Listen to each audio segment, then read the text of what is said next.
بلوچستان کے شہر تربت میں بینکرز نے تربت پریس کلب میں مشترکہ پریس کانفرنس کرتے ہوئے کہا ہے کہ وزیر اعظم میاں شہباز شریف نے سرکاری دفاتر کے ساتھ ملک بھر کے بینکوں میں ہفتے میں 2 دن جمعہ اور اتوار کی چھٹی ختم کر کے صرف اتوار کو چھٹی کرنے کا اعلان کیا ہے، اور ستم ظریفی یہ کہ بینکوں کے اوقات کار میں بھی تبدیلی لائی گئی ہے۔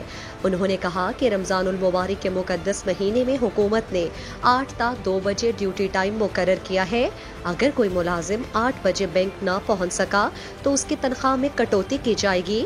پریس کانفرنس کے بعد تربت کے بینکوں کے ملازمین نے تربت پریس کلب کے سامنے مظاہرہ کر کے مطالبہ کیا کہ وفاقی حکومت اپنے فیصلے پر نظر ثانی کرے۔